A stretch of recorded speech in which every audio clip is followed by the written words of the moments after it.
चलिए शुरू किया जाए। तो यहाँ पे हम लोग का चल रहा था क्या, क्लासिकल मैग्नेटिज्म, जिसमें मैग्नेटिक मटेरियल्स के बारे में हम लोग पढ़ रहे थे। तो मैग्नेटिक मटेरियल्स के बारे में हम लोगों ने देखो, सबसे पहला जो है, मटेरियल दो कैटेगरी के हो सकते हैं। मटेरियल दो कैटेगरी के हो सकते हैं। तो उनमें पहला जो मटेरियल होता है वो कौन से मटेरियल है, तो वो मटेरियल है नॉन मैग्नेटिक, कि उनको कोई मतलब ही नहीं है कि बाहर से मैग्नेटिक फील्ड अप्लाई किया गया तो उनका कोई असर नहीं पड़ा, तो उनके बारे में तो पढ़ना ही नहीं है। दूसरा जो कैटेगरी ऑफ मटेरियल हो सकता है वो हो सकते हैं क्या, मैग्नेटिक।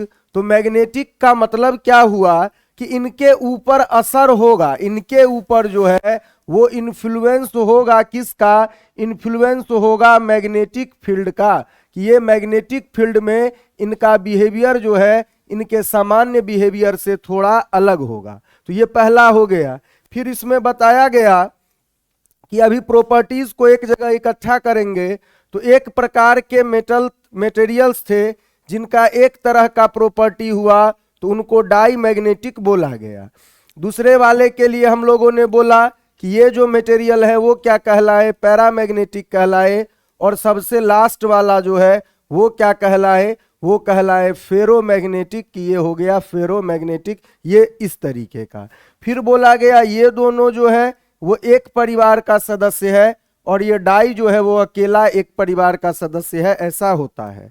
अब मैग्नेटिक मटेरियल्स के साथ हम लोगों ने क्या बोला कि जब बाहर से हम लोग फील्ड अप्लाई कर रहे हैं, बाहर से फील्ड अप्लाई कर रहे हैं, या तो हम लोग बोलते हैं कि बाहर से अप्लाई किए जाने वाले चीज का रिप्रेजेंटेटिव जो है वो एच है। कि मान लो अगर सोलेनॉइड है तो बाहर से आपने नंबर ऑफ टर्न्स रखा और करंट आई रखा तो बाहर से इसको अप्लाई किया गया।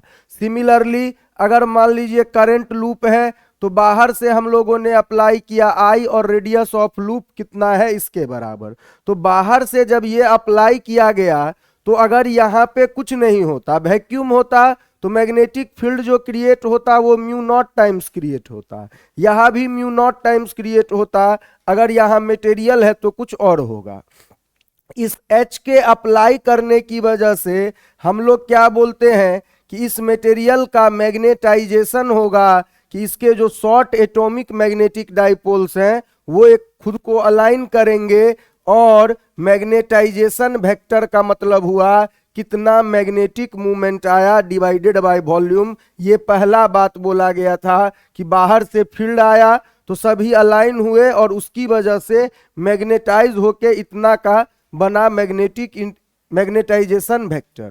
दूसरा क्या बोला गया कि कितना अच्छा मैग्नेटाइज होगा वो इस बात पे डिपेंड करेगा कि बाहर से कितना मजबूत मैग्नेटिक इंटेंसिटी या एक्सटर्नल फैक्टर अप्लाई किया गया था। इन लोगों को कनेक्ट करने वाला जो कांस्टेंट आया उसको बोला गया मैग्नेटिक ससेप्टिबिलिटी। तो I equal to zeta into H इसके बराबर। सामान्य परिस्थिति में देखिए, अगर कोई मान लो मटेरियल नहीं प्रेजेंट है तो मैग्नेटिक फील्ड B किसके बराबर होता है, मैग्नेटिक फील्ड B देखो सोलेनॉइड का तो Ni के प्रोपोर्शनल होता है। तो लेकिन अगर कोई मटेरियल प्रेजेंट नहीं है, तब जब मटेरियल प्रेजेंट है तो ओवरऑल मैग्नेटिक फील्ड जो बनेगा वो I पे भी डिपेंड करेगा प्लस H पे भी डिपेंड करेगा कि बाहर का फैक्टर कितना था और अंदर में बाहर की वजह से क्या मोटिवेशन आया। इन दोनों को कंबाइन करके हम लोग लिख सकते थे क्या, इन दोनों को कंबाइन करके हम लोग लिख सकते हैं mu naught into 1 plus zeta into H. यही से बोला गया कि ये mu naught into 1 plus zeta into H, इसको लिख सकते हैं हम लोग म्यू एम इंटू एच। तो सबसे लास्ट में बोला गया क्या कि हर मीडियम के पास कौन वैक्यूम से कितना मजबूत है ये डिसाइड होगा कि उस मीडियम का कितना है वैल्यू, किसका, उस मीडियम का कितना है वैल्यू जीटा का। कि यहाँ पे रिलेटिव परमिटिविटी जो आया वो 1 प्लस जीटा इसके बराबर आया। कि किसी भी अन्य मीडियम के लिए म्यू एम जो होगा वो mu naught into mu R इसके लिए। हमेशा से हम लोग जानते हैं कि अगर वैक्यूम होगा तो कुछ है ही नहीं, तो जीटा जीरो के बराबर हो जाएगा। कि मान लीजिए अगर वैक्यूम होता तो जीटा इक्वल टू जीरो होता, तो ये बात तो बहुत पहले से है। चाहे रिलेटिव परमिटिविटी हो चाहे रिलेटिव परमिएबिलिटी हो, ये क्या होता है, वन के बराबर। जो रेफरेंस मीडियम होता है उसके लिए तो वन होता ही है, जैसे वाटर का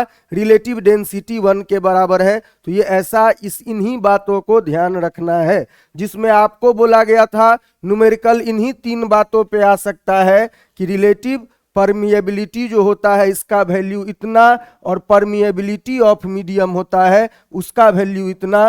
न्यूमेरिकल इन दोनों चीजों पे आएगा। बाकी जो बातें हैं वो आपको समझाने के लिए था कि मैग्नेटिक मटेरियल में ऐसा ऐसा होता है। तो ये लिस्ट समझ गए, सारा बात पहले भी कल लिस्ट बनाए थे, एक बार रिकैप हो गया। तो अब हेडिंग डालिए प्रॉपर्टीज ऑफ मैग्नेटिक मटेरियल्स। इसमें प्रॉपर्टीज का लिस्ट बनाया जाएगा और प्रॉपर्टीज ऑफ मैग्नेटिक मटेरियल्स। तो पहला परिवार में जो सदस्य है वो है क्या, वो है डाई मैग्नेटिक, क्या, डाई मैग्नेटिक मटेरियल्स। तो देखिए डाई मैग्नेटिक मटेरियल्स के लिए जो पहला प्रॉपर्टी बोला गया वो क्या बोला गया कि डाई मैग्नेटिक मटेरियल्स में नो, शुरुआत में ही बोला गया था कि नो एटॉमिक डाइपोल्स। तो सब आपको क्वेश्चंस मिल जाएगा, इसमें से कोई सा भी लाइन आ सकता है, थ्योरी बेस्ड क्वेश्चन ही होगा कि no atomic dipoles are present in a diamagnetic material. कि शुरुआत में बोला गया था कि एक स्पिन क्वांटम नंबर होता है, वो जिनका बैलेंस होता है उनके अंदर एटॉमिक डाइपोल प्रेजेंट नहीं होते हैं, तो मैग्नेटिक डाइपोल्स इनमें प्रेजेंट है ही नहीं। अब अगला बात क्या है कि दे वीकली, कि इनका जो मैग्नेटाइजेशन है वो बहुत स्ट्रांग नहीं होता है, हल्का सा मैग्नेटाइज होंगे। कि they weakly magnetize opposite to the direction of the applied magnetic field. तो ये बात भी बोला गया था कि अगर डाई मैग्नेटिक मटेरियल है तो बाहर का फैक्टर, अप्लाइड फैक्टर जो है वो अगर H के बराबर है तो इनका मैग्नेटाइजेशन जो होगा वो किसके बराबर होगा, वो इनका मैग्नेटाइजेशन अपोजिट डायरेक्शन में होगा। कि H इधर की ओर है तो ये इधर की ओर होना चाहिए। अब देखो I इक्वल टू होता क्या है, जीटा इंटू H। तो I एक इस डायरेक्शन वाला वेक्टर है, H एक उस डायरेक्शन वाला वेक्टर है। तो इसको अगर कोई इंटर रिलेट कर रहा है तो इसका मतलब इनके लिए तीसरा बात जो होगा वो क्या होगा कि इनका, क्योंकि अपोजिट डायरेक्शन में मैग्नेटाइज होते हैं तो मैग्नेटिक ससेप्टिबिलिटी इज स्मॉल, की है तो स्मॉल बट क्या है, स्मॉल बट निगेटिव, की वैल्यू छोटा होगा 0.5, 0.2, 0.1, लेकिन निगेटिव होगा कि -0.1, -0.05। तो ये magnetic susceptibility is small but negative, ये ऐसा होना चाहिए तीसरा प्रॉपर्टी। सभी केस में प्रॉपर्टीज ऐसे ही बनेंगे। फिर देखिए अगला जो बात है वो क्या है कि इनके साथ क्या होगा कि इनका जो रिलेटिव परमिएबिलिटी होना चाहिए, तो डाई मैग्नेटिक मटेरियल का relative permeability is smaller than 1, कि 1 से क्या होगा, छोटा होगा। क्यों, क्योंकि यहाँ पे देखिए म्यू आर इक्वल टू क्या लिखते हैं हम लोग, 1 प्लस किसके बराबर, 1 प्लस जीटा के बराबर। अगर जीटा निगेटिव हो गया है तो 1 में से कुछ घट जाएगा, तो 1 में से कुछ घट जाएगा तो ये बात तो तय है कि म्यू आर से इसका मतलब क्या होगा, 1 बड़ा होगा कि 1 प्लस माइनस ऑफ 0.1 तो 0.9 हो जाएगा। तो इनका रिलेटिव परमिएबिलिटी जो होगा वो स्मॉलर देन 1 होगा। अब देखिए पांचवा बात क्या है, तो पांचवा बात यह है कि परमिएबिलिटी की इनके लिए क्या है कि परमिएबिलिटी इज ए स्मॉलर, क्या permeability is a smaller than the permeability of vacuum, कि वैक्यूम से इनका परमिएबिलिटी जो होगा वो छोटा होगा। तो सही तो बात है, म्यू किसी मीडियम के लिए mu naught into mu R ऐसा होगा। मान लो म्यू नॉट से अब की बार जो डाटा लिए हैं तो म्यू नॉट इंटू 0.9, तो 0.9 म्यू नॉट जो होगा वो म्यू नॉट से तो हमेशा छोटा ही होगा। तो इनका परमिएबिलिटी भी क्या आया, smaller than permeability of vacuum, ये ऐसा हुआ। अगला प्रॉपर्टी देखिएगा, तो अगला प्रॉपर्टी के बारे में क्या बोला जाता है कि ये भागना चाहते हैं, दे मूव फ्रॉम ए स्ट्रॉन्ग, कि ये स्ट्रॉन्ग फील्ड में नहीं रहना चाहते हैं क्योंकि अपोजिट डायरेक्शन में मैग्नेटाइज हुए हैं, कि they move from a strong to weak magnetic field. ये क्या करेंगे, strong to weak magnetic field में जाएंगे जब क्या किया जाएगा, फील्ड वेन कहाँ पे होगा, वेन सस्पेंडेड, किस में, when suspended in external field, कि बाहर से कोई फील्ड अप्लाई किया गया है जो कि नॉन यूनिफॉर्म है, कहीं स्ट्रांग है कहीं वीक है, मान लो ग्रेजुअली घटता या बढ़ता हुआ है, तो वहां पे हम लोग क्या देखेंगे कि ये स्ट्रांग फील्ड में नहीं रहना चाहेंगे, ये वीक फील्ड की ओर बढ़ेंगे। चलिए आगे दो प्रॉपर्टी और लिखा जाए, हटाया जाए इसको।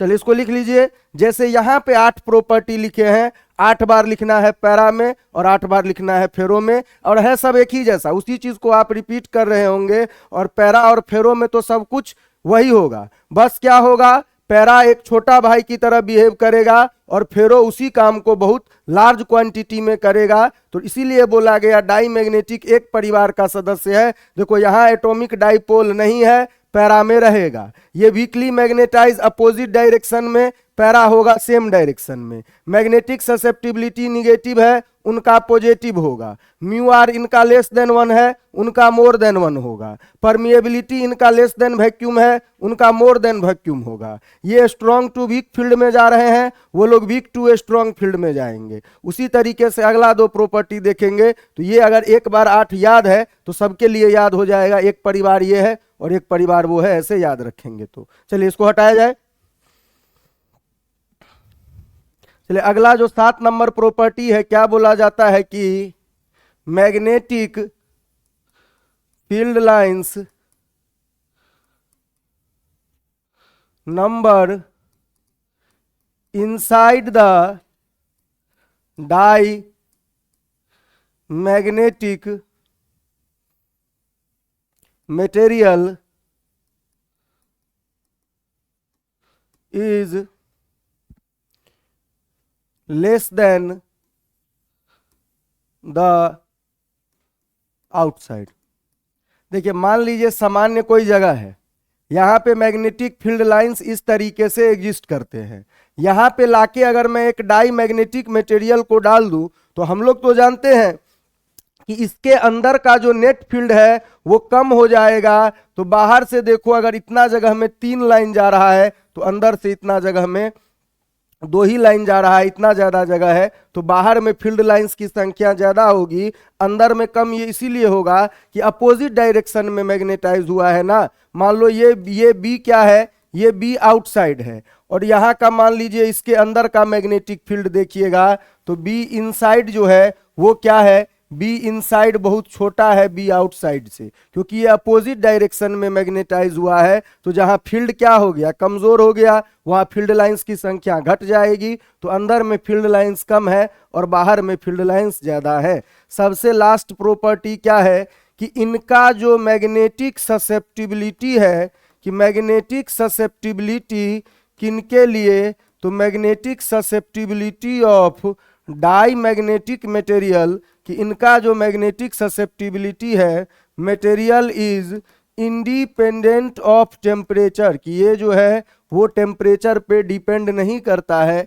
आगे दो मटेरियल देखेंगे उनमें टेम्परेचर पे डिपेंड करेगा। तो magnetic susceptibility of diamagnetic material is independent of temperature, कि ये टेम्परेचर से क्या है, मुक्त है, यहाँ पे टेम्परेचर का कोई मतलब नहीं है। चलिए ये दोनों प्रॉपर्टीज लिखिए। तो आगे जो लिस्ट बनेगा वो इन्हीं बातों को बस एक बार और लिखते चले जाएंगे, सारा प्रॉपर्टी उसी तरीके का होगा। तो पैरामैग्नेटिक जो बोला गया, डाई मैग्नेटिक जो काम किया है पैरा और फेरो उसका जस्ट उल्टा करेगा, और पैरा उसी काम को थोड़ा छोटे स्केल पे करेगा और फेरो उसी काम को क्या करेगा, लार्ज स्केल पे। चलिए अगला हटाया जाए इसको, नहीं हुआ अभी कॉपी कर लीजिए।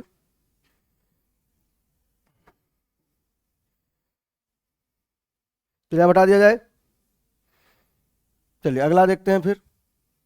अगला जो है आपका वो है क्या, अगला है पैरा मैग्नेटिक मटेरियल्स, कि अगला टाइप ऑफ मैग्नेटिक मटेरियल जो आया वो है पैरा मैग्नेटिक मटेरियल।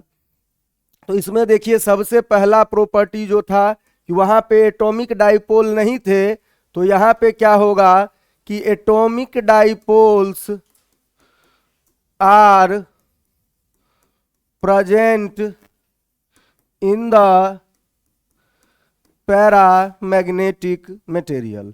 ये पहला बात ये हुआ कि इनके पास एटॉमिक डाइपोल्स है पैरामैग्नेटिक मटेरियल्स का। फिर क्या बोला जाता है कि इनका भी मैग्नेटाइजेशन होता जो है वो वीक ही होता है पैरामैग्नेटिक में भी, कि दे मैग्नेटाइज, कि जब बाहर से फील्ड अप्लाई किया गया तो दे मैग्नेटाइज वीकली, किसके डायरेक्शन में, weekly in the direction of applied magnetic field. कि पिछले वाले को देखिए तो डाई मैग्नेटिक भी वीकली हुआ था लेकिन opposite to the direction of applied field था।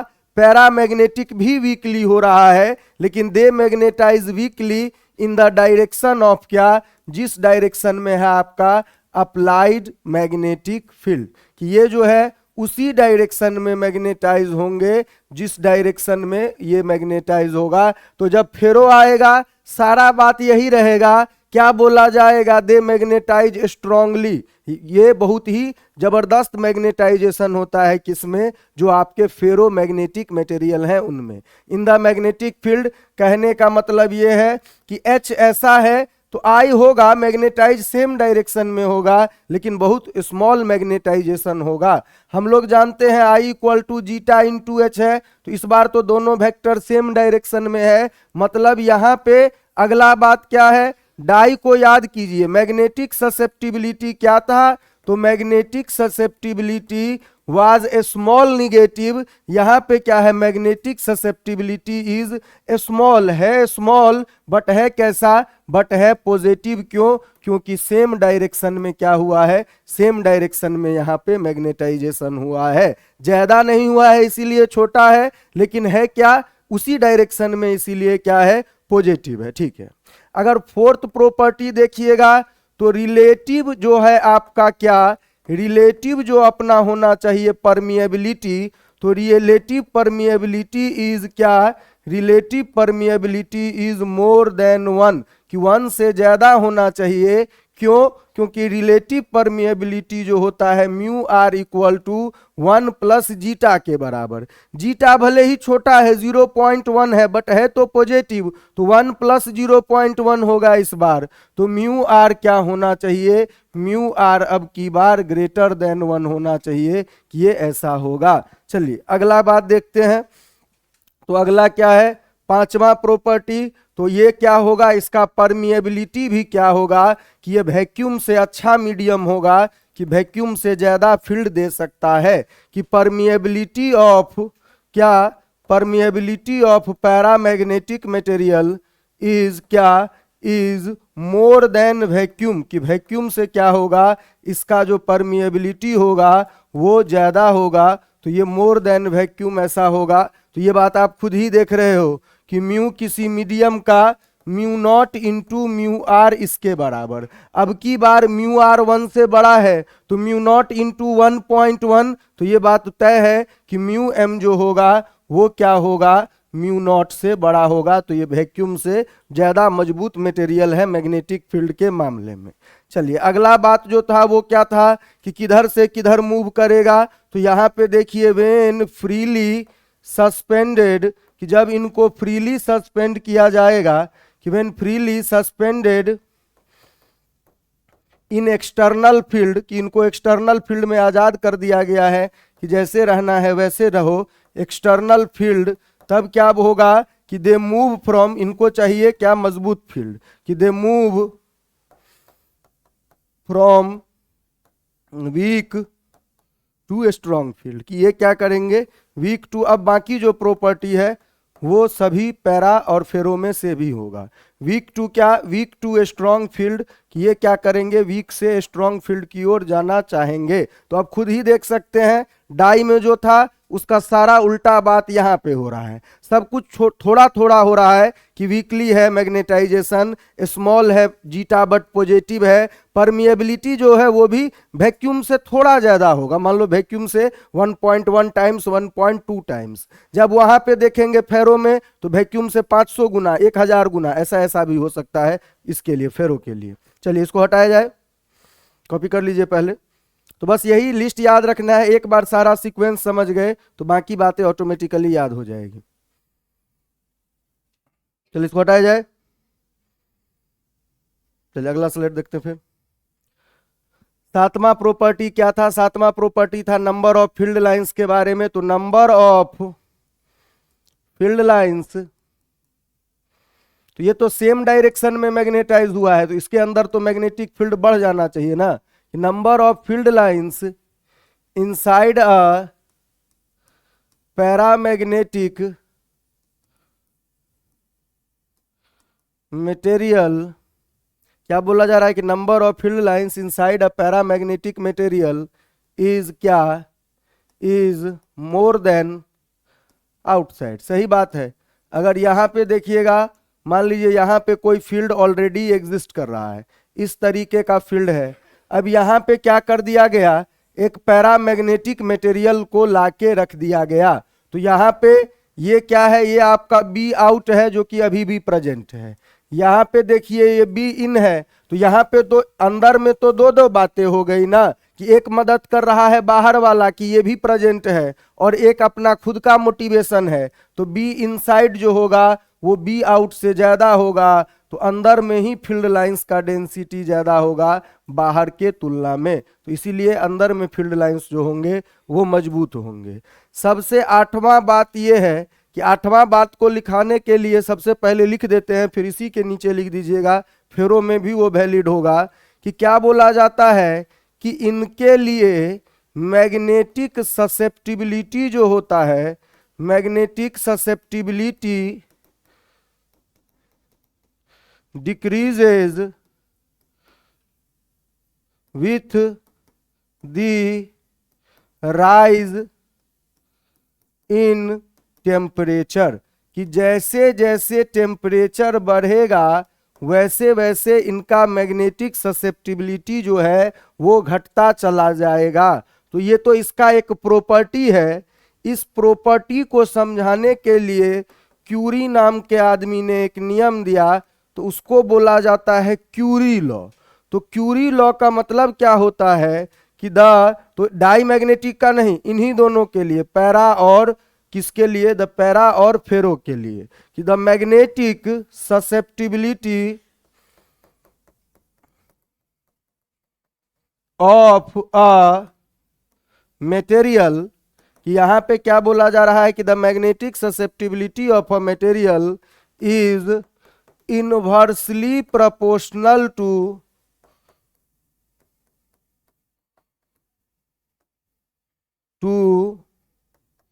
the absolute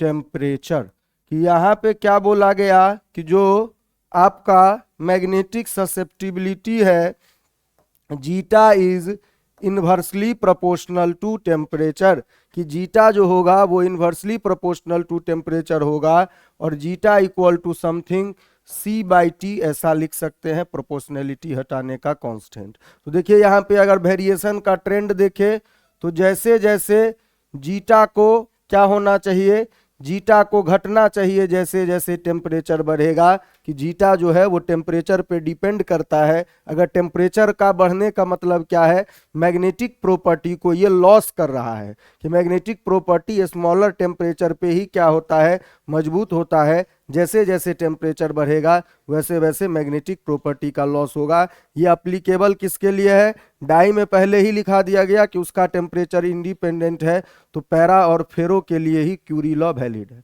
कि ऐसा नहीं कि सभी के लिए होगा, पूछा जाता है डाई मैग्नेटिक का डिपेंड करता है टेम्परेचर पे, तो डाई मैग्नेटिक का नहीं करता है। चलिए इसको हटाया जाए,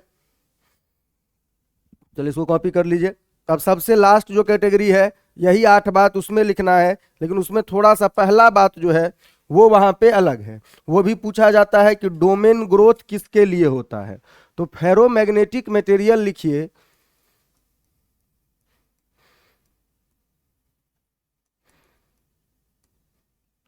कि फेरोमैग्नेटिक मटेरियल में सबसे पहला पॉइंट जो है उसको क्या बोला जाएगा, सबसे पहला पॉइंट होता है कि they have large number of atomic, तो लिख नहीं रहे हैं, पहले भी बोला गया है एटॉमिक डाइपोल का मतलब एटॉमिक मैग्नेटिक डाइपोल्स, कि एटॉमिक डाइपोल्स की संख्या जो है इनमें बहुत ज्यादा होती है। अब देखिए इनमें जो मैग्नेटाइजेशन होता है, तो पूछा जाता है कि डोमेन ग्रोथ किसमें होता है। में भी आपको तो बोर्ड देना नहीं है कि ये पूछा जाए डोमेन ग्रोथ क्या होता है। तो देखते हैं डोमेन ग्रोथ का मतलब क्या है। तो यहाँ पे अगला जो पॉइंट था वो यही था कि दे अभी तक बोलते थे weakly magnetise in the same direction, या फिर क्या opposite to the direction but weakly, but ये क्या होगा कि दे स्ट्रॉन्गली मैग्नेटाइज, ये क्या होंगे, strongly magnetize in the direction of क्या, in the direction of applied magnetic field, कि इनका मैग्नेटाइजेशन होगा बहुत ही स्ट्रॉन्गली, कि they strongly magnetize in the direction of applied magnetic field. किसके वजह से, तो ड्यू टू डोमेन ग्रोथ, कि डोमेन ग्रोथ जो है ये किसका प्रॉपर्टी है ये पूछा जाए, तो फेरोमैग्नेटिक का मैग्नेटाइजेशन जो होता है वो डोमेन ग्रोथ की वजह से होता है। जैसे मान लीजिए यहां पे उल्टा देखने को मिलता है कि यहाँ पे H बहुत छोटा होगा, कि छोटा सा H आप अप्लाई करेंगे उसकी वजह से जो I आएगा वही बहुत बड़ा होगा। तो 2 नंबर के नीचे डोमेन ग्रोथ समझ लीजिए। फिर प्रॉपर्टी नंबर 3 से कंटिन्यू रखेंगे जैसे पढ़े हैं, कि डोमेन ग्रोथ क्या होता है।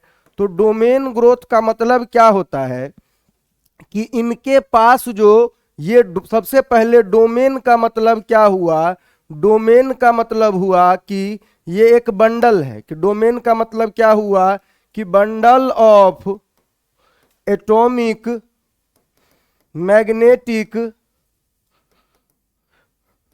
Dipoles aligned in the same direction. कि मान लीजिए जैसे हम लोग पहले बोलते थे कि अभी बाहर से कोई फील्ड अप्लाई नहीं किया गया है, अगर बाहर से कोई फील्ड अप्लाई नहीं किया गया है तो आप क्या देखेंगे कि ये एक डोमेन है, इसके सभी जो हैं वो इस डायरेक्शन में है, ये एक डोमेन है, इसके सभी लोग जो हैं वो इस डायरेक्शन में है, ऐसा ही कोई ये एक डोमेन है, इसका सभी इस डायरेक्शन में है। बहुत सारे इस तरीके के क्या हो सकते हैं, डोमेन हो सकते हैं जिनका अलाइनमेंट क्या है, जिनका अलाइनमेंट एक ही डायरेक्शन में है। ये सभी डोमेन्स ऑफ, इन्हीं को हम डोमेन बोलते हैं, कि एक ही डायरेक्शन में अलाइंड मैग्नेटिक डाइपोल ऐसे होते हैं।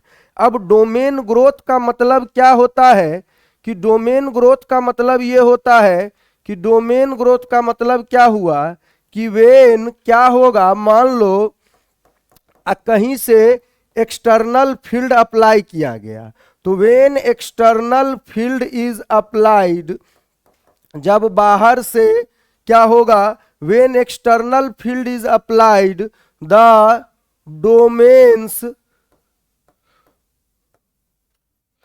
in the direction of field increases and the domains in the other directions gets cancel of. समझते हैं डायग्राम की मदद से ही। तो देखिए यहां पे कहने का मतलब क्या हुआ कि अगर मान लो बाहर से फील्ड अप्लाई किया गया, तो जैसे अगर मान लो ऐसे फील्ड अप्लाई किए हैं, तो जो डोमेन फील्ड के डायरेक्शन में है उन लोगों का ग्रोथ होगा, इसीलिए तो नाम है डोमेन ग्रोथ, कि जो फील्ड के डायरेक्शन में है वो लोग बढ़ते चले जाएंगे, जो opposite to the field direction या किसी अन्य डायरेक्शन में है वो कैंसल होते चले जाएंगे। इसी को हम लोग डोमेन ग्रोथ बोलते हैं कि डोमेन ग्रोथ के वजह से ही फेरोमैग्नेटिक मटेरियल इतना अच्छा मैग्नेटाइज हो पाता है। तो यहाँ पे अगर इसको रिप्रेजेंट करें तो इसको हटाया जाए, चलिए इसको कॉपी कर लीजिए, या फिर यहां बनाना चाहते हैं तो यहां भी बना सकते हैं। चलिए यही बना देते हैं कि अब देखो अगर ये आपका नॉन मैग्नेटिक मटेरियल था, मतलब अभी मैग्नेटिक फील्ड अप्लाई नहीं किया था, मतलब मैग्नेटाइज नहीं हुआ था, अब यहां पे मैंने फील्ड अप्लाई कर दिया, तो आप क्या देखोगे कि ये वाले जो डोमेन है ये बाकी लोगों को कैंसल कर रहे हैं, ये सभी डोमेन्स छोटे होते चले जा रहे हैं।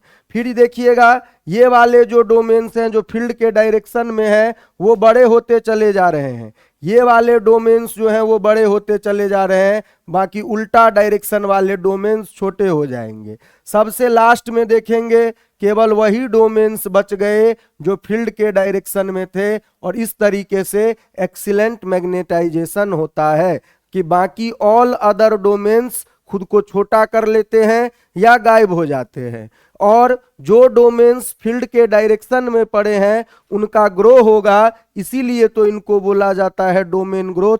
तो डोमेन ग्रोथ का जो मैकेनिज्म है मैग्नेटिक बिहेवियर शो करने का, वो किसके अंदर है, फेरोमैग्नेटिक मटेरियल्स के ही अंदर में है। तो ये इनका तो जो बात बोला गया, अगर अभी प्रॉपर्टी का सीक्वेंस देखेंगे तो सारा वैसे ही आगे बढ़ेगा कि बस एक बार हाँ तरीका अलग था, ये स्ट्रांगली मैग्नेटाइज हुआ है तो इनका जीटा बहुत ज्यादा होगा, इनका रिलेटिव परमिएबिलिटी 1 से ज्यादा ही नहीं होगा, 1 से बहुत ज्यादा होगा, इनका जो आपका अब्सोल्यूट जिसको हम लोग परमिएबिलिटी बोलते हैं उसका वैल्यू भी 1 मतलब म्यू नॉट से बहुत ही ज्यादा होगा, इनके अंदर का फील्ड लाइंस का संख्या बहुत ही ज्यादा होगा, ये क्या होंगे स्ट्रॉन्ग फील्ड में जाने की इनकी चाहत बहुत ही ज्यादा होगा। इसीलिए तो आयरन जो है वो क्या होता है, वो मैग्नेट से ज्यादा अट्रैक्ट होता है, क्यों, क्योंकि आयरन के अंदर वो चाहत ज्यादा है कि मैं स्ट्रॉन्ग फील्ड की ओर जाऊं, मैग्नेट के पास जाऊं। तो ये सभी चीज इनके अंदर बहुत ज्यादा होगा, जो चीज पैरामैग्नेटिक में आपने देखा था। तो यही बात शुरू में ही आपको बोला गया था कि डाई एक परिवार है और पैरा और फेरो जो है वो एक परिवार है। जो जिस काम को पैरा थोड़ा थोड़ा करता है उसी काम को जो फेरोमैग्नेटिक है वो क्या करता है, ज्यादा करता है। चलिए आगे देखा जाए, इसको हटाया जाए। चलिए तो आप भी तो 8 प्रॉपर्टी आप खुद ही लिख देंगे ऐसे ही, फिर भी उसको कंप्लीट कर दीजिए। 3 नंबर हम लोगों का क्या होता था कि सिंस मैग्नेटाइजेशन बहुत ही स्ट्रांग था कि आई जो था वो एच का ही 100 गुना है 200 गुना है, ऐसा इन्हीं में हो सकता है। तो magnetic susceptibility is very positive, तो है ही हाई एंड पॉजिटिव, पॉजिटिव तो होना ही है, सेम डायरेक्शन में हुआ है तो पॉजिटिव एंड वेरी हाई ये भी लिख सकते थे कि बहुत बड़ा होगा। दूसरा जो है वो क्या है, तो रिलेटिव, जो relative permeability is very large than 1, कि यहाँ पे देखिए mu R equal to 1 plus zeta, तो जीटा 50, 100, 200, 500 ऐसा हो सकता है, तो म्यू आर जो है बहुत बहुत ज्यादा होगा 1 से। ये एक्सीलेंट मैग्नेट बन सकते हैं। कि मैग्नेट बनाना है, अंत में काम के कौन बचे, काम के तो फेरोमैग्नेटिक है। अगर मुझे मैग्नेट बनाना है तो मैं फेरोमैग्नेटिक मटेरियल ही यूज करना चाहूंगा। जो 5वां नंबर है वो क्या है, तो 5वां नंबर में हम लोगों का कौन सा आता था, वैक्यूम के साथ कंपेरिजन। तो क्या बोला जाएगा कि permeability of ferromagnetic material is very large compared to vacuum, कि वैक्यूम के तुलना में जो डाई था उनका छोटा था, पैरा का जो था वो बड़ा था, बट थोड़ा सा वैक्यूम से थोड़ा सा बड़ा था। यहां पे देखिए तो यहां पे क्या होगा, बहुत बहुत बड़ा होगा इनके लिए म्यू नॉट से। इनके इस प्रॉपर्टी की वजह से ये क्या है, ये बनेंगे आपके एक्सेलेंट मैग्नेट्स, कि इनसे ही मैग्नेट्स बनाया जाता है अगर कहीं पे मैग्नेट बनाने की जरूरत पड़ी तो, क्योंकि यही तो सबसे अच्छा हो रहा है कि मैग्नेटिक फील्ड को ये इनहेंस कर रहे हैं। छठा क्या है, तो दे आर स्ट्रांगली अट्रैक्टेड, एकदम इनको बहुत ज्यादा क्या होता है, अट्रैक्शन होता है। They are strongly attracted towards strong field when freely suspended, कि वो लोग क्या कर रहे थे, तो डाई मैग्नेटिक का कोई इच्छा ही नहीं था फील्ड में जाने का। वो मतलब वो फील्ड में क्या चाहता था कि अपने स्ट्रॉन्ग से वीक की ओर जाएं। पैरा जाना चाहता है स्ट्रॉन्ग फील्ड में, बट उसकी डिजायर उतनी ज्यादा नहीं है जितना इसके अंदर डिजायर है। तो यही बात शुरू से बोला जा रहा है कि जो काम वो लोग थोड़ा थोड़ा करेंगे वही काम ये बहुत ज्यादा करेगा। 7 नंबर में क्या है कि the number of field lines, ये भी कि the number of field lines is very large, कि बस ज्यादा ही नहीं है, is very large inside the ferromagnetic material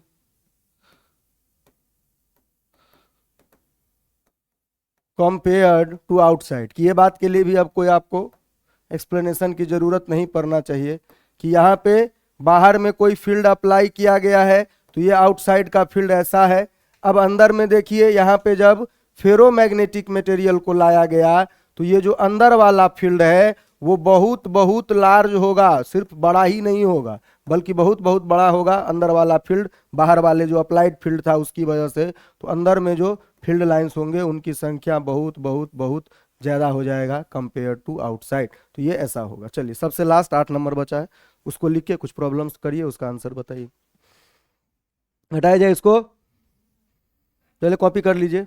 तो अब तो सभी लोग को याद हो गया होगा, ऐसे मुश्किल होता है अगर एक पैटर्न में याद करेंगे तो बहुत ही आसान है। अब आप खुद ही लिख सकते हैं, 8 पॉइंट 1-2 बार लिख लेंगे, खुद समझ में आ जाएगा सारा बात।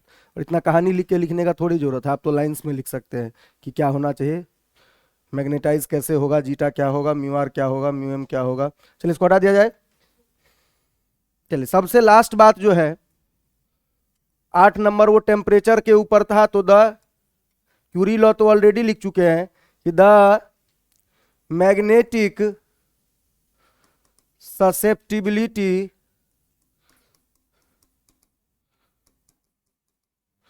ऑफ अ फेरोमैग्नेटिक मटेरियल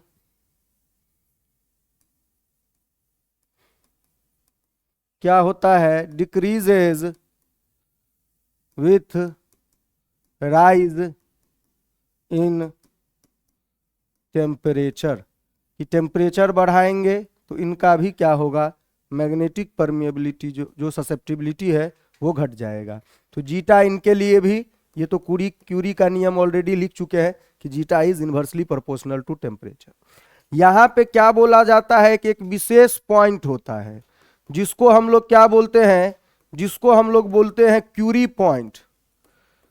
कि क्यूरी पॉइंट का मतलब क्या हुआ कि जब मान लो टेम्परेचर को आप बढ़ाते रहेंगे, कि क्या बोला जाता है कि when temperature is continuously increase, कि टेम्परेचर को आप कंटिन्यूअसली बढ़ा रहे हैं, कि व्हेन टेम्परेचर इज क्या हो रहा है कि कंटिन्यूअसली हम लोग बढ़ा रहे हैं, कि continuously increase the magnetic susceptibility of a ferromagnetic material continuously decreases। तो ये कंटिन्यूअसली घटता चला जाएगा फेरोमैग्नेटिक मटेरियल का। There comes a temperature when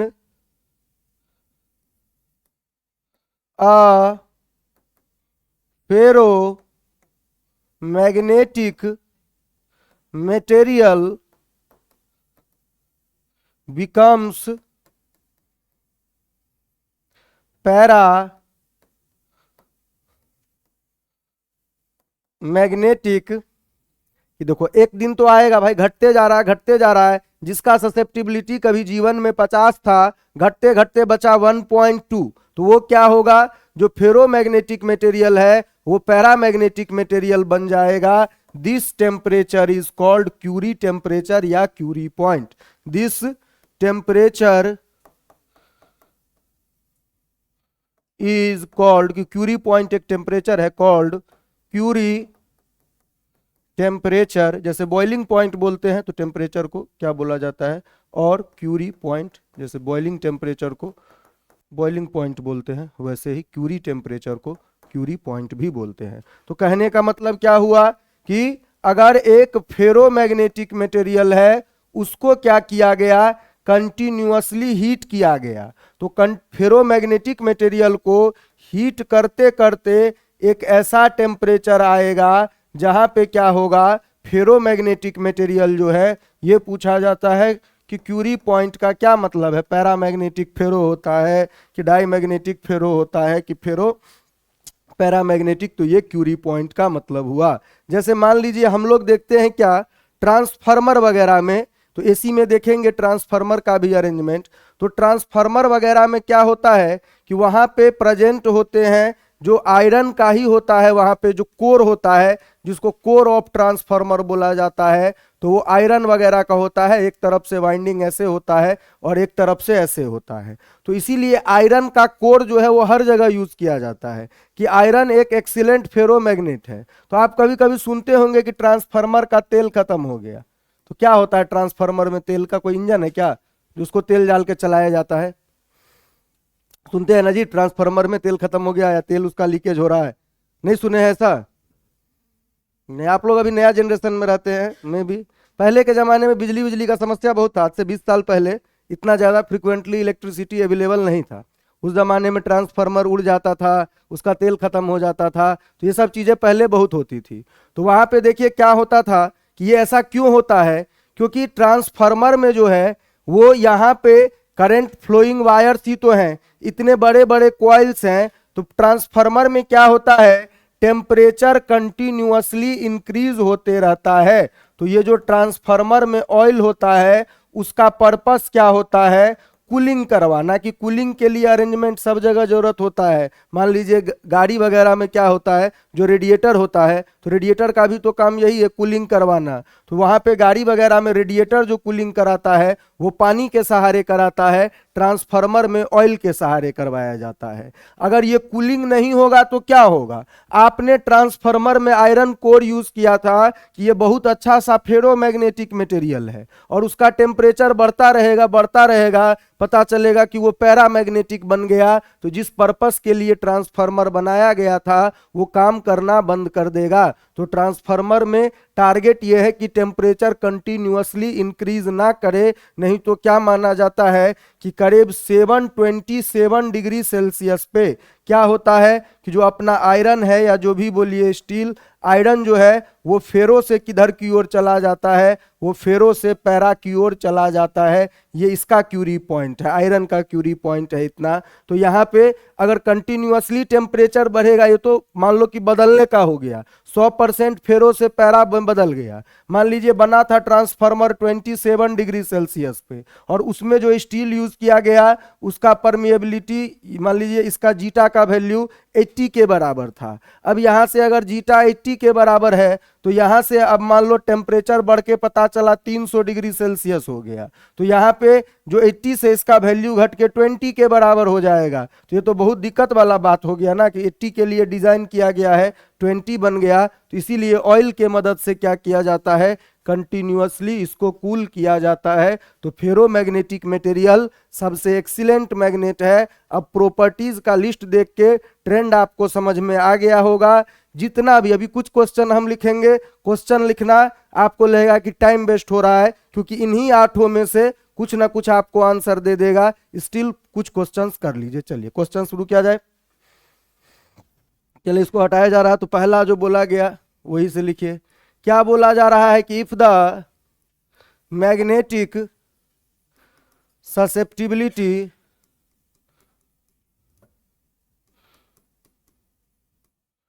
of steel is 499, then the permeability of steel will be, कि परमिएबिलिटी होना चाहिए कितना स्टील का, वो आपको बताना है। तो पहला बोला जा रहा है 4 पाई इंटू 10⁻⁻7 टेस्ला मीटर पर एम्पियर।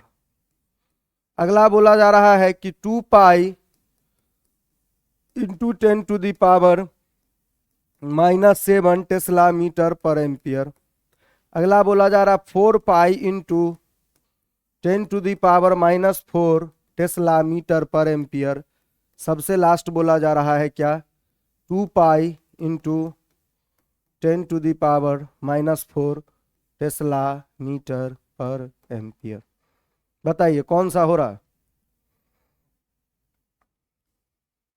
देखिए यहाँ पे सबसे पहली बात यह है, जैसे मान लो स्टील का बोला है, तो स्टील कोई एक मटेरियल नहीं है। मतलब स्टील जो है वो एक परिवार, फैमिली ऑफ मटेरियल है, कि स्टील हजारों प्रकार का आता है। दुकान में खरीदने भी जाओगे तो भी बोलेगा ये स्टील लीजिए, वो स्टील लीजिए, कि अलग अलग प्रकार के स्टील हो सकते हैं बेस्ड ऑन कंपोजिशन, एलॉय कैसा बनाया गया है। तो एक कोई पर्टिकुलर वेराइटी ऑफ स्टील दिया गया है, तो नहीं आ रहा क्या कोई सा भी? तो उस ऑप्शन कौन सा? D for Delhi seems correct. यहाँ पे देखिए जीटा का वैल्यू जो आपको दिया गया है, तो मैग्नेटिक ससेप्टिबिलिटी दिया हुआ है कि 499 है। तो देखिए ये कितना अच्छा एक्सीलेंट मैग्नेट बन सकता है, कि बाहर से अगर आप 2 टेस्ला का मैग्नेटिक फील्ड कहीं से जुगाड़ करके लगा दो, तो ये खुद ही उस मैग्नेटिक फील्ड को कितना इनहेंस कर देगा, लगभग 998 टाइम्स खुद को बड़ा कर लेगा। तो ये तो अच्छा मटेरियल है इसका मैग्नेटाइजेशन। अब देखिए यहाँ पे इसका वैल्यू इतना के बराबर हो गया। अब देखिए हमको क्या पता है कि किसी का भी रिलेटिव जो होता है परमिएबिलिटी, कि कौन वैक्यूम के तुलना में कितना एक्सीलेंट हो सकता है, वो डिपेंड करता है 1 प्लस जीटा इसके वैल्यू पे। तो 1 प्लस जीटा का वैल्यू, तो 1 प्लस 499, इसका वैल्यू देखिए 500। तो म्यू आर जो है वो 500 के बराबर आया, कि वे वैक्यूम से 500 गुना एक्सीलेंट है। कि वैक्यूम अगर 1 टेस्ला के फील्ड को 1 टेस्ला ही रखेगा, इसको अगर 1 टेस्ला का फील्ड बन मिले तो ये ऐसा मैग्नेटाइज करेगा खुद को कि वो फील्ड 500 टेस्ला में इनहेंस हो जाएगा। तो म्यू आर का वैल्यू इतना आया। अब हम लोग जानते हैं किसी भी मटेरियल का परमिएबिलिटी हो, परमिटिविटी हो, कि म्यू एम इक्वल टू किसके बराबर होता है, वैक्यूम का कितना है इनटू उस मीडियम का वैल्यू क्या है, रिलेटिव परमिएबिलिटी का। तो म्यू नॉट का वैल्यू देखिए तो वो तो जानते ही हैं 4 pi into 10⁻⁻7 into mu R किसके बराबर है, 500 के बराबर। तो 4 को 5 से मल्टीप्लाई कीजिएगा तो ये 20 पाई ऐसा हो गया 10⁻⁻7 इंटू 100 छोड़ दीजिए, 3 जीरो अवेलेबल है, 3 जीरो कम कर दीजिए तो 2 पाई इंटू 10⁻⁻4 जो यूनिट है टेस्ला मीटर पर एम्पियर। तो इसका कितना हो गया, तो इसका जो आपका होना चाहिए। तो यही सवाल ज्यादा से ज्यादा यहाँ से पूछ सकता है, जीटा दे के आपसे म्यू आर पूछ ले तो बहुत नजदीक का बात हो गया, थोड़ा तो कैलकुलेट करवाएगा तो आपसे म्यू एम पूछ सकता है। इसके अलावा यहाँ से न्यूमेरिकल जो आपने bar magnet as magnetic dipole पढ़ा था उससे आता है। यहां से बाकी जो क्वेश्चन होगा सिर्फ और सिर्फ थ्योरी बेस्ड क्वेश्चन ही रहने वाला है। देखो कहने का मतलब क्या हुआ कि आपके पास एक मैग्नेट है, ये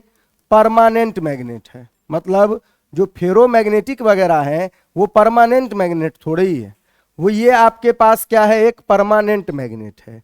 इसके बगल में जब आप आयरन को लाते हो ना, इसके बगल में मान लो आपने लाया किसको, आयरन के एक रॉड को, तो हम लोग क्या देखते हैं कि ये भी कुछ देर के लिए मैग्नेट बन जाता है, कुछ देर के लिए ही, तभी तो ये इसको क्या करता है, एक दूसरे से अट्रैक्ट होता है। तो यही तो मैग्नेटाइजेशन है कि आयरन रॉड को जब परमानेंट मैग्नेट के बगल में एक चौक को ला के रखिए, वो तो मैग्नेटाइज नहीं हो सकता। यहां पे देखिए ऑलरेडी मैग्नेट प्रेजेंट है, तभी तो ये इसको टच कर रहा है। तो इसके अंदर क्या हो रहा है, अभी मान लो अभी ये वहां पे मैग्नेट ऑलरेडी प्रेजेंट है, अगर इसमें किसी चीज को, कोई स्टील का चीज को टच करवा रहे हैं, ये मैग्नेट अभी नहीं है क्योंकि इसके अंदर केवल स्टील का रॉड है। जब ये यहाँ पे आ रहा है तो यहाँ पे एक मैग्नेट ऑलरेडी प्रेजेंट है, जैसे ही यहाँ पे आ रहा है ये भी मैग्नेट बन जा रहा है। और इस समय यहाँ आके कोई चीज को टच कराइए, स्टील का कील, तो ये भी टच कर जाएगा। मान लो ऊपर में सबसे पहले क्या है,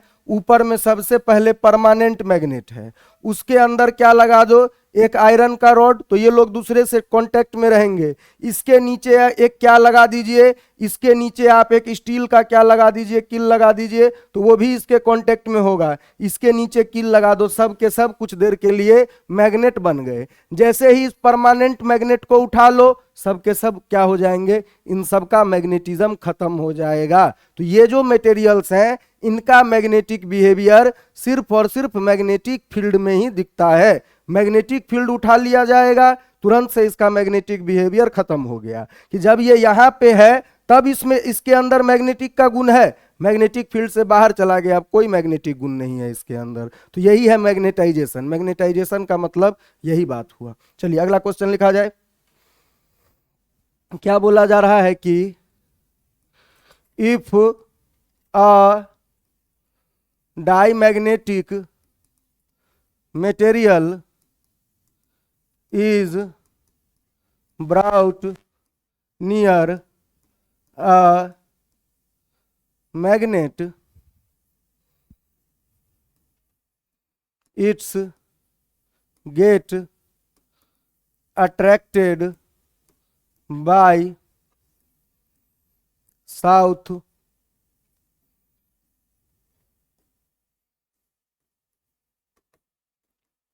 pole of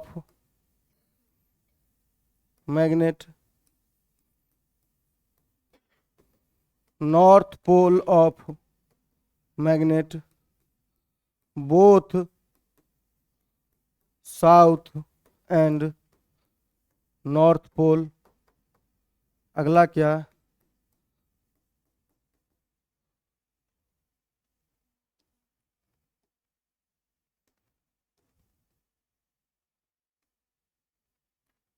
neither south nor the north pole। बताइए, देखो क्या बोला जा रहा है कि एक मैग्नेट तो परमानेंट है, मतलब मैग्नेट बोल दिया मतलब वो तो परमानेंट है, मैग्नेट का मतलब तो ये होता है। तो ये आपका एक परमानेंट मैग्नेट ऐसा है, ठीक है। ये परमानेंट मैग्नेट अगर ऐसा है तो इसके बगल में एक डाई मैग्नेटिक मटेरियल को हमने लाके रखा। अभी ये मैग्नेट नहीं था, अब तक ये मैग्नेट नहीं था, डाई मैग्नेटिक मटेरियल को लाके रखा। तो क्या बोल रहा है कि ये अगर मान लो पहले मैंने नॉर्थ पोल के पास लाके रखा और अगली बार मैंने क्या किया, अगली बार मैंने साउथ पोल के पास लाके रखा, मैग्नेट को ही उलट दिया। तो बोल रहा है कि दोनों में से कौन से केस में अट्रैक्ट होगा, पहले वाले में, दूसरे वाले में, या दोनों का दोनों में अट्रैक्ट होगा, या किसी में अट्रैक्ट नहीं होगा, ना तो साउथ से ना ही नॉर्थ से अट्रैक्शन होगा ही नहीं। तो बताइए कौन सा लग रहा है? सी, दोनों से अट्रैक्ट होना चाहिए। मटेरियल कौन सा है? डी, किसी से नहीं होना चाहिए, चेक भी कर सकते हैं। सबसे पहले ही बोला गया है कि डाई मैग्नेटिक जो है वो फील्ड में घुसना ही नहीं चाहता, वो चाहता है हम फील्ड में ना जाए। तो ये तो हमेशा से रहा है ना, फील्ड में जाने का टेंडेंसी पारा में मजबूत है, फेरो में और भी क्या है, फेरो में और भी कम, मतलब ज्यादा मजबूत है। देखो कैसे बोल सकते हैं कि ये अट्रैक्टेड नहीं होगा, दूर भागेगा। यहां पे देखो ये साउथ नॉर्थ है, एक्सिस पे आपने रखा है। हम क्या बोल रहे हैं कि मैग्नेटिक फील्ड किधर की ओर होना चाहिए, इस ओरिजिनल मैग्नेट का एम इधर की ओर, और इसका बी देखिएगा तो इसका बी किधर की ओर होना चाहिए, इस तरीके से एम होना चाहिए, इधर की ओर ही बी होना चाहिए। ये इसके बारे में क्या बोले हैं, इसके बारे में बोले हैं कि ये जो होना चाहिए, ये वाला मैग्नेट जो होना चाहिए उसको अपोजिट डायरेक्शन में मैग्नेटाइज होना चाहिए। तो बी अगर ऐसे अप्लाई किया गया है तो ये मैग्नेटाइज कैसे होगा, तो इसको ऐसे मैग्नेटाइज होना चाहिए। बी ये है एक्सटर्नल, तो बी जो आएगा मैग्नेटाइजेशन की वजह से उल्टा दिशा में आएगा। तो मैग्नेटाइजेशन की वजह से उल्टा दिशा में आएगा, तो इसका देखिए साउथ इधर की ओर और नॉर्थ इधर की ओर बनना चाहिए। तो नॉर्थ के सामने नॉर्थ है, क्या होना चाहिए, रिपेल होना चाहिए। अभी लिखा दिया जाएगा, उसको याद ही कर लेना। फिर उसके बाद देखिए अगर दूसरा वाला क्या होगा, दूसरा वाला देखिएगा तो यहां पे देखो अब की बार अप्लाइड फील्ड, बाहर का फील्ड किसके डायरेक्शन में होता है, मैग्नेटिक मूवमेंट के डायरेक्शन में, साउथ टू नॉर्थ पोल की ओर होता है एक्सटर्नल फील्ड। तो साउथ से नॉर्थ पोल की ओर एक्सटर्नल फील्ड है। तो यहां से देखिए इसका जो फील्ड होना चाहिए किधर की ओर होना चाहिए, उल्टा दिशा में, मैग्नेटाइजेशन का फील्ड ऐसा होगा। तो इसके लिए साउथ यहां बनना चाहिए, नॉर्थ यहां बनना चाहिए। तो यहां पे भी देखिए ये रिपेल होगा। तो यहां पे क्या बोला जाएगा कि डाई मैग्नेटिक जो है चाहे नॉर्थ के पास लाइए या साउथ के पास, डाई मैग्नेटिक का पोल अलाइनमेंट से कोई मतलब नहीं है। डाई मैग्नेटिक क्या होता है कि रिपेल्ड बाय क्या, repelled by magnets, repelled by external magnet, कि ये मैग्नेट के पास जाएगा तो मैग्नेट इसको अपने पास ही नहीं आने देगा, या इसकी तरफ से बोला जाए तो इसके अंदर का गुण है कि हम मैग्नेट के पास नहीं जाएंगे। क्या उसके बाद क्या है, उसके बाद देखिएगा पैरामैग्नेटिक। तो पैरामैग्नेटिक का मतलब क्या है, पैरामैग्नेटिक का मतलब है कि एक वर्ड यूज किया जाता है फीबली, फीबली का मतलब होता है वीकली, बहुत छोटा ही हुआ इसका वैल्यू, कि फीबली का भी मतलब हुआ वीकली।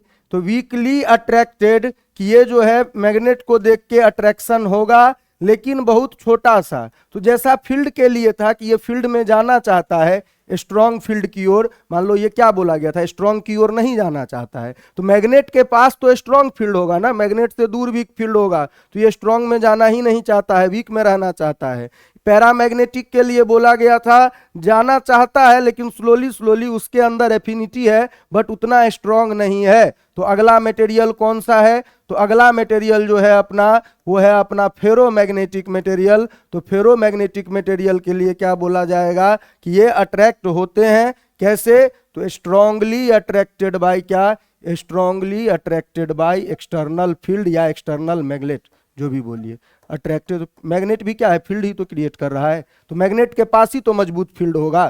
तो बाय एक्सटर्नल क्या, बाय एक्सटर्नल मैग्नेट, कि मैग्नेट के पास जाने से, सही बात है, आयरन के कील को लेके जाइए मैग्नेट के पास, बहुत तेजी से अट्रैक्ट होता है कंपेयर टू किसी अन्य मटेरियल के, तो ये ऐसा होना चाहिए। इसके ऊपर भी क्वेश्चन पूछा गया है कि 4 ठो लिया गया, चारों को मैग्नेट से टच करवाया गया, एक रिपेल हुआ, एक क्या हुआ, एक आपका अट्रैक्ट हुआ फीबली, एक अट्रैक्ट हुआ है स्ट्रांगली, एक के साथ कुछ नहीं हुआ। जिसके साथ कुछ नहीं होगा उसके लिए क्या बोला जाएगा कि नॉन मैग्नेटिक। नॉन मैग्नेटिक के साथ क्या होगा, इन चारों के अलावा नॉन मैग्नेटिक ग्रुप तो पहले ही डिस्कस हो चुका है कि जो मैग्नेटिक है उनके अंदर ये वेराइटी है, उसके अलावा जो बचे सब तो नॉन मैग्नेटिक ही है। तो नॉन मैग्नेटिक के साथ क्या होगा, नो इन्फ्लुएंस, कि इनके ऊपर एक्सटर्नल फील्ड का कोई प्रभाव नहीं पड़ने वाला है। चलिए इसको हटाया जाए,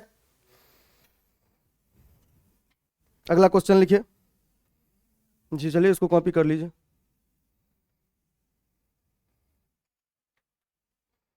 तो इस तरीके से हम लोग, इसी तरीके का आपको बहुत सारा थ्योरी क्वेश्चन मिलेगा, जाके देखिए कोई वर्कबुक वगैरह में आपको दिख जाएगा कि अभी तक जो नीट में आया है ऐसे ही क्वेश्चन सब, थ्योरी क्वेश्चन सब पूछे जाते हैं। चलिए इसको हटाया जाए अब। चलिए अगला क्वेश्चन का जवाब बताइए। क्या बोला जा रहा है कि the magnetic susceptibility of a paramagnetic material is correctly presented with temperature। कि कौन सा ग्राफ है जो टेम्परेचर के साथ मैग्नेटिक ससेप्टिबिलिटी के वेरिएशन को सही सही रिप्रेजेंट कर रहा है। पहला बोल रहा है ऐसा, ये है आपका जीटा और ये है 1 / टेम्परेचर, पहला बी हो गया ए, दूसरा zeta 1 / temperature B,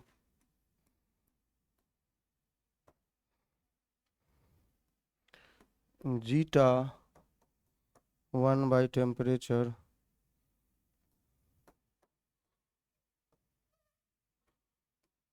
zeta 1 / temperature, कौन सा होना चाहिए, सी सिम्स करेक्ट। देखिए यहाँ पे जल्दबाजी में नहीं करना है कि लोगों को याद रहता है zeta inversely proportional to T, तो ये वाला ग्राफ बना देते हैं। बट देखिए यहाँ पे जीटा वर्सेस टी का ग्राफ नहीं है, zeta equal to some C by T होता है। ऐसा होता है कि जीटा का वैल्यू जो होता है सम सी बाई टी होता है। तो कोई अगर पूछता कि जीटा का वैल्यू किसके साथ, जीटा का वैल्यू टेम्परेचर के साथ, तो ऐसा होता।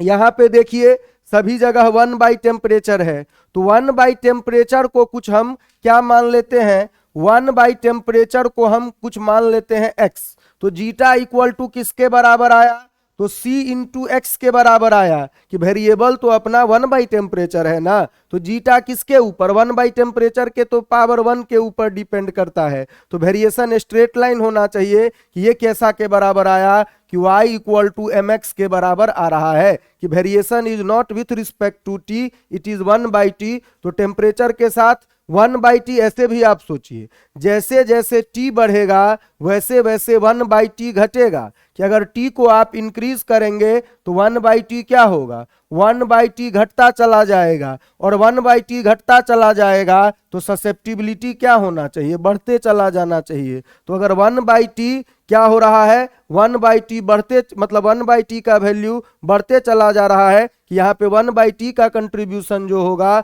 वो क्या होगा, बढ़ते चला जाएगा। तो ससेप्टिबिलिटी क्या होना चाहिए, बढ़ते चला जाना चाहिए। तो ऑप्शन क्या होगा, ऑप्शन का वैल्यू ये इतना के बराबर होना चाहिए। ठीक है, सही बात है, किसी को कोई दिक्कत। चलिए कल लास्ट अगला क्वेश्चन देख लीजिए, हटाया जाए इसको।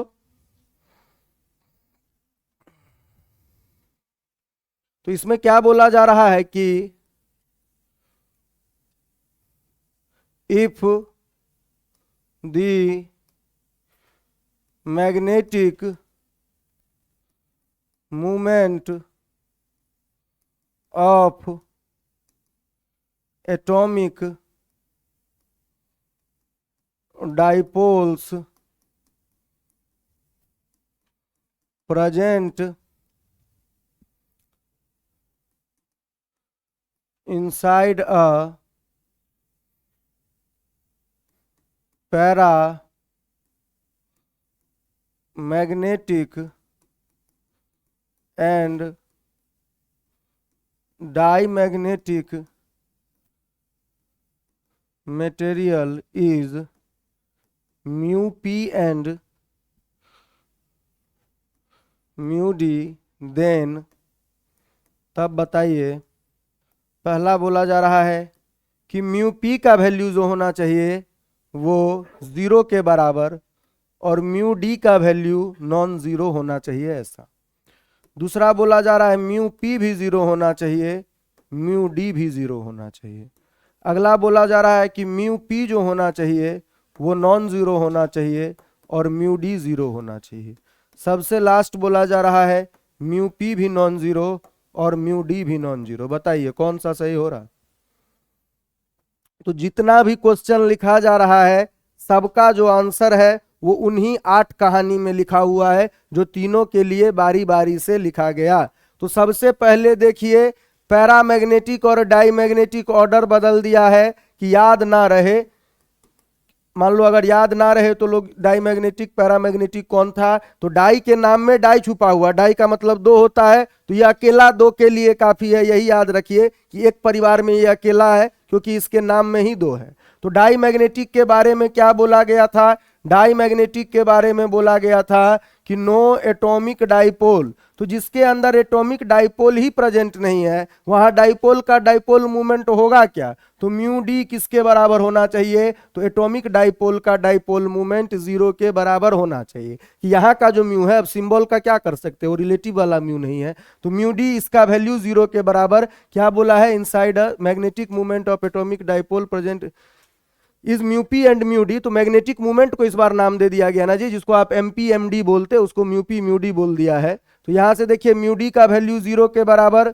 अब पैरामैग्नेटिक के लिए, तो पैरामैग्नेटिक के पास एटॉमिक डाइपोल है, तो अगर एटॉमिक डाइपोल है तो उनके पास कुछ ना कुछ डाइपोल मूवमेंट होगा। कि इस बार म्यू किसको बोला गया? इस बार म्यू डाइपोल मूवमेंट का नाम है ना, तो जिसका नाम, जिसको क्वेश्चन में जो नाम दिया है वैसे ना समझेंगे। तो यहाँ पे देखिए म्यू इसका किसके बराबर? तो पैरामैग्नेटिक का जो होना चाहिए वो नॉन जीरो के बराबर होना चाहिए। तो इस तरीके से ये होगा। तो जो भी प्रॉपर्टीज आपको लिखाया गया है सभी प्रॉपर्टीज को याद कीजिए, कैसा भी क्वेश्चन है वो उन्हीं प्रॉपर्टीज के लिस्ट से होगा और बहुत आसानी से बन जाएगा। तो चलिए इसको खत्म किया जाए।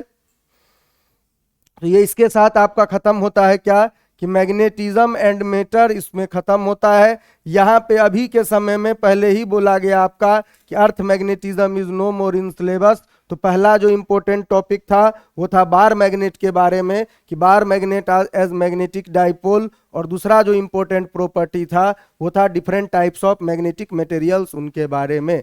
चलिए अगला चैप्टर शुरू किया जाए। टाइम हो गया? अच्छा कोई बात नहीं।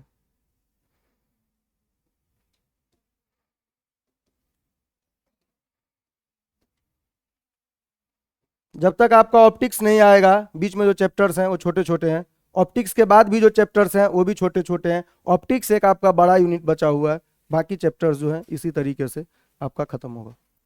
चलिए अगला जो हम लोगों को टॉपिक पढ़ना है, तो चलिए कुछ बेसिक बात पढ़ लेते हैं हल्का सा। नहीं, बिल्कुल नहीं, शाम को नहीं होगा आप क्लास, आपको बोल दिया गया है। ईएमआई, ईएमआई में देखो एक बहुत बड़ा टॉपिक होता था ईएमआई में, उसको नाम था मोशनल ईएमएफ। तो मोशनल ईएमएफ को क्या किया गया? इमोशंस में आके हटा दिया गया। तो मोशनल ईएमएफ क्या है वो सिलेबस में नहीं है, तो आपका ईएमआई भी जल्दी ही खत्म होगा। उसके बाद एसी है, एसी इतना ज्यादा आप पढ़ चुके हो, करंट इलेक्ट्रिसिटी, एसी भी आपका बड़ा टॉपिक नहीं है। फिर मॉडर्न फिजिक्स का जो छोटा छोटा टॉपिक सब है, डुअल मैटर कितना जगह पढ़ोगे, फिजिक्स केमिस्ट्री सब जगह, डुअल मैटर वो भी छोटा ही सा टॉपिक है। फिर उसके बाद देखिएगा एटम्स और न्यूक्लियस के बारे में, जितना आप केमिस्ट्री में पढ़े हो उसका 25% भी फिजिक्स में नहीं है, तो एटम्स और न्यूक्लियस भी पढ़ लेंगे यहाँ पे।